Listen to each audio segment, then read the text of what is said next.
Good morning students. BA first year philosophy की class में हम हमारा पहला पेपर भारतीय दर्शन पढ़ रहे हैं। कल की क्लास में हमने शंकराचार्य का ब्रह्म का विचार पढ़ा था। आज हम शंकराचार्य का बंधन और मोक्ष का विचार पढ़ेंगे। मैंने पिछली क्लासेस में आपको बताया था कि शंकराचार्य ये कहता है कि जो आत्मा है वो मूलतः ब्रह्म है, लेकिन जब वो शरीर के साथ जुड़ाव महसूस करती है तो वो अपने मूल स्वरूप को भूल जाती है, जिसकी वजह से वो बंधन में आ जाती है और संसार के क्रियाकलापों में भाग लेना शुरू कर देती है, जिसकी वजह से उसे सुख दुख इन सब को भुगतना पड़ता है। बंधन में आते ही उसे एक सांसारिक चक्र में ये कह सकते हैं कि फंस जाती है वो, और उसमें वो सारे कार्य करती है। अब अगर आत्मा को अपने मूल स्वरूप को वापस पाना है, या एक तरीके से ये हम कह सकते हैं कि अपने जो अज्ञान का आवरण आ जाता है उसको हटाना है, तो उसके लिए उसे अपने मूल स्वरूप को पाने के लिए कुछ कार्य करने होंगे। शंकराचार्य ये कहते हैं। शंकराचार्य ने मोक्ष के लिए कहा है कि मोक्ष कोई अलग वस्तु नहीं है, या मोक्ष कोई ऐसी वस्तु नहीं है जिसे प्राप्त करना है। आत्मा स्वभाव से ही मुक्त होती है, लेकिन बंधन के कारण या अज्ञान के कारण वो अपने मूल स्वरूप को भूल जाती है और संसार के इस दुख चक्र में घूमती रहती है और संसार के समस्त दुखों को झेलती है। तो जैसे ही ज्ञान से वो इस अज्ञान को मिटा देगी तो उसे मोक्ष प्राप्त हो जाएगा। अब सवाल ये उठता है कि उसे ये ज्ञान प्राप्त कैसे होगा। तो हम ये देखते हैं कि भारतीय दर्शन में कोई कहता है कि कर्म करने से, जैसे मीमांसा दर्शन ने कहा था कि कर्म करने से आपको मोक्ष मिल जाएगा या स्वर्ग की प्राप्ति हो जाएगी, लेकिन शंकराचार्य कहता है कि कर्म करने से ज्ञान प्राप्ति में मदद तो मिल सकती है, लेकिन मोक्ष प्राप्त करने के लिए तो ज्ञान की ही जरूरत होगी। भक्ति से भी आप में ज्ञान का उदय हो सकता है, लेकिन भक्ति से मोक्ष प्राप्त नहीं हो सकता, ऐसा शंकराचार्य कहता है। तो आखिर में किस जरूरत किसकी पड़ती है? ज्ञान की। और वो ज्ञान कैसे प्राप्त होगा?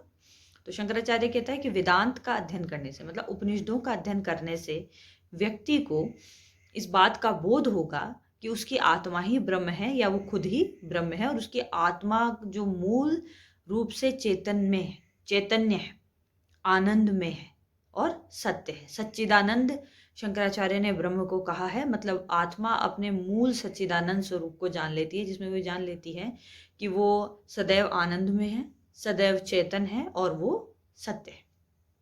ठीक है। तो अब वेदांत का अध्ययन जब करते हैं तो एक साधन चतुष्टय करके एक ज्ञान की प्रक्रिया, हम ये कह सकते हैं ये 4 साधन है जिनका बोध उस व्यक्ति को होना चाहिए जिसे मोक्ष प्राप्त करना है। इसमें सबसे पहला होता है नित्य अनित्य वस्तु विवेक, मतलब उस साधक को या उस व्यक्ति को ये पता होना चाहिए कि नित्य वस्तु क्या है, अनित्य वस्तु क्या है, मतलब स्थायी क्या है, अस्थायी क्या है, कौन सी चीज आत्मा है, कौन सी चीज आत्मा नहीं है। उसे इनमें फर्क करना आना चाहिए और अनित्य वस्तुओं से अपने आप को अलग कर लेना चाहिए। दूसरा होता है इहा भूतार्थ भोग विराग, मतलब उसे संसार के सुखों को छोड़ देना चाहिए, क्योंकि जब वो संसार के सुखों को छोड़ देगा तो दुख भी उससे दूर हट जाएंगे। व्यक्ति सुविधाएं चाहता है, सुख चाहता है, इसके लिए वो कष्ट उठाता है और प्रयास करता है। और ये शंकराचार्य कहते हैं ना केवल इस लोक के बल्कि दूसरे लोकों के दुख को भी,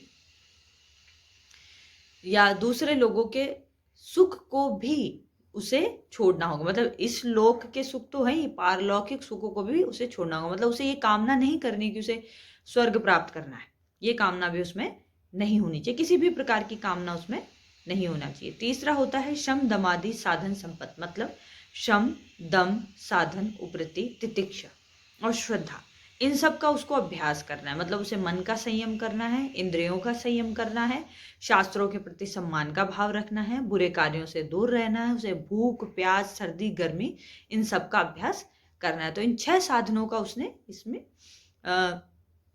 अभ्यास करने से उसका शरीर और उसका मन उसके काबू में आ जाता है। सबसे आखिर में है मुमुक्षुत्व, मतलब जिस साधन को मोक्ष प्राप्त करना है उसे इसका दृढ़ संकल्प रखना चाहिए कि मुझे मोक्ष प्राप्त करना है। जब वो इन साधन चतुष्टयों का अभ्यास कर लेता है, उसके बाद उसे योग्य गुरु के पास, जिसने खुद मोक्ष प्राप्त किया हुआ है, उसके पास जाना चाहिए। वो गुरु उसे श्रवण मनन निधिध्यासन की प्रैक्टिस करवाते हैं। श्रवण मतलब वो गुरु के उपदेशों को सुनता है, मनन मतलब उन पर तार्किक रूप से विचार करता है, और निधिध्यासन मतलब उनका लगातार अनुसरण करता है। जब वो इस प्रक्रिया से भी गुजर जाता है तो उसका गुरु उसे तत्त्वम असि, तू ही ब्रह्म है, इसकी शिक्षा देता है। और जब साधक को इस बात का बोध हो जाता है तो वो क्या उठता है, अहम ब्रह्मस्मि, मैं ही ब्रह्म हूँ। मतलब जब उसको ये पता चल जाता है कि जीव और ब्रह्म में भेद नहीं है, जब जीव और ब्रह्म का भेद मिट जाता है, तब साधक को मोक्ष की अनुभूति होती है। अब शंकराचार्य यहाँ पे कहते हैं कि जब मोक्ष की अनुभूति होती है तो उसे कोई नई वस्तु प्राप्त नहीं होती। ये बिल्कुल ऐसे है कि कोई चीज़ आपके पास है और आप उसे रख कर कहीं भूल गए हैं। जैसे शंकराचार्य एग्जाम्पल देते हैं, मान लीजिए कोई रमणी है, मतलब कोई सुंदरी है, जिसके गले में कोई हार लटका है और वो उस हार को कहीं ढूंढ रही है, जबकि वो उसने उसे गले में ही पहना हुआ है। उसी तरीके से आत्मा स्वभाव से ही मुक्त होती, उसको मोक्ष प्राप्त करने के लिए अलग से प्रयास करने की जरूरत नहीं होती, वो उसे मोक्ष प्राप्त ही होता है। बस अज्ञान की वजह से वो अपने मूल स्वरूप को भूल जाती है। तो शंकराचार्य कहते हैं कि जब आत्मा अपने मूल स्वरूप को जान लेती है, जब वो ये जान लेती है कि ब्रह्म में और मुझ में कोई भेद नहीं है, मैं ही ब्रह्म हूँ, तो उसको मोक्ष की अनुभूति हो जाती है। तो ये शंकराचार्य का बंधन और मोक्ष का विचार आज हमने पढ़ा। नेक्स्ट क्लास में हम वेदांत दर्शन का ही दूसरा भाग, विशिष्टाद्वैतवाद, जिसके प्रवर्तक रामानुज हैं, उसको शुरू करेंगे। थैंक्स।